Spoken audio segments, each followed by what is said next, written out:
So in the Sicilian defense, white takes the control of the center by playing e4, and black now, instead of playing e5, plays c5, and this e4 c5 move is called as a Sicilian defense. So what black is really trying to do here?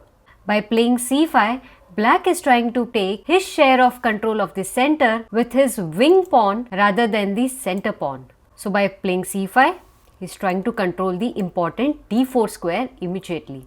And in this way, black has chosen to imbalance the game right at the beginning. Well, black will certainly use his d and e pawns sometime later in the game to control these critical squares. And because of this imbalance, it is often seen in the games that black tries to play on the queen side of the board, whereas white tries to play on the king side of the board.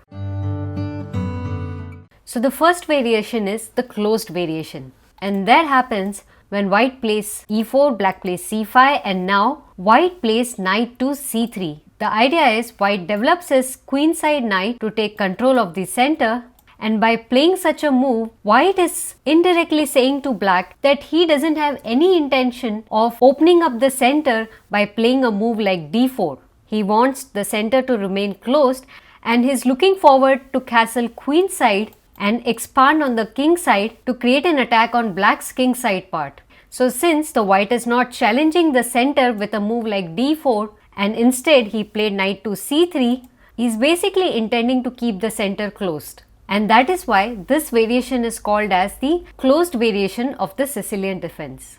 Now let me show you the open variation of Sicilian. So the open variation starts with e4, c5, and now since white is intending to keep the game open, he wants to attack in the center by playing a move like d4. But he cannot play d4 immediately because black will capture the pawn here, and then white will have to capture back with his queen. So white does not want to get out his queen too early in the game. So that is why, to prepare the move d4, white first plays knight to f3, which develops his knight towards the center, and now in the next move white can easily play d4. And here, since white has shown the intention of opening up the game in the Sicilian defense, black has two options. Either he can play d6 or he can play knight to c6. Let's look at d6 first. So black plays d6, protecting this pawn over here, taking control of this important center square, as well as opening lines for his light squared bishop, and also forming a very good pawn chain towards the queen side of the board. And now white plays d4, immediately attacking the center, and here obviously the best move for black is to take this d4 pawn. And the reason why this is the best move, because black has traded his wing pawn for white's center pawn. So after white takes back this pawn with his knight, black will have two center pawns, whereas white will have only one center pawn. And the second benefit that black gets is that he gets a semi-open c file, which he can use further in the play to create a queenside attack. So when black is getting these benefits, then why white is playing a move like d4, opening up the center as well as getting his center pawn traded for the black's wing pawn? Well, the reason is, after opening up the center in Sicilian, white's knight has got a very strong place in the center of the board. And he is ahead in development because he just needs to get his light squared bishop out, and then he can quickly castle on the king side. Another plan is that he can castle on the queen side and create a whole pawn storm on the king side to launch an attack on black's king side of the board. Let's go back a few moves. So you have seen that black can play d6. Now let's look at another option that we discussed, that after knight to f3, black can play knight c6, strengthening his control of the d4 square as well as the e5 square. And since white wants to play an open Sicilian, white anyway plays d4, attacking the center. Black takes and white takes back with his knight. Let me show you another important variation, and that is called as the Najdorf Variation. And this variation was frequently played by world champions Bobby Fischer and Garry Kasparov. So let's quickly have a look at this variation. White starts with e4, black plays c5, and Najdorf variation occurs in the open Sicilian. So white plays knight f3, black plays d6, white plays d4 attacking the center, black takes back, white takes back, and now Black develops his kingside knight, taking control of the center as well as attacking the undefended e4 pawn. White defends the pawn with knight to c3 and also taking control of the key center squares.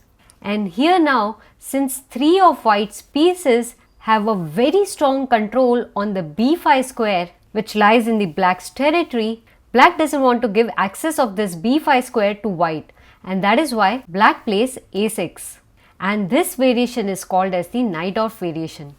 And if you are a chess player rated less than 2000, then I would strongly suggest not to play this variation of Sicilian. And the reason why I say this, because this variation leads to a complex game and a lot of tactical possibilities which you may not be able to handle well.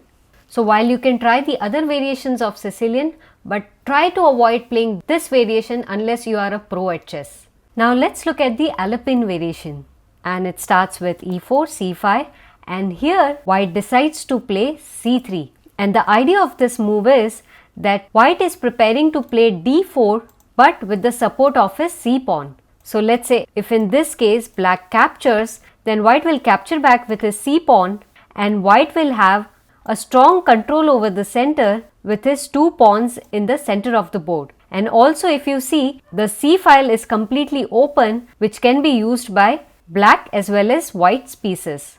So if you are a player who doesn't want to get into the complicated games of Sicilian defense, then playing the Alapin variation would be a good option for you to play a more simplified version of the Sicilian defense. The only drawback of the c3 move is that it is now blocking the queenside knight. So white will either have to develop this knight on this square or wait for few moves till the d4 pawn gets captured and the c3 square gets emptied for the knight.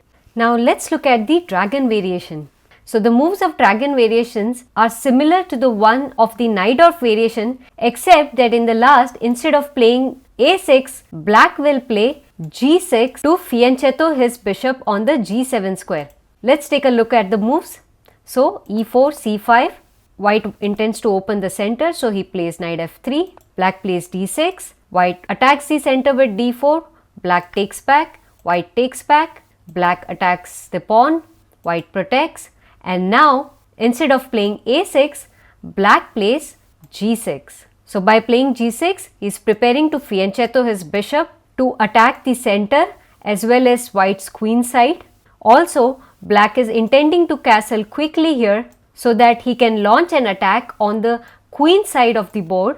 And in such a play, most of the times it's observed that white castles on the queen side of the board and tries to attack on the king side. So in the dragon variation, we see very sharp games where both the sides try to push their own agenda on different sides of the board, and we see a clear race between the players of checkmating their opponent first. Let's look at the last important variation, and we call that variation as the French variation.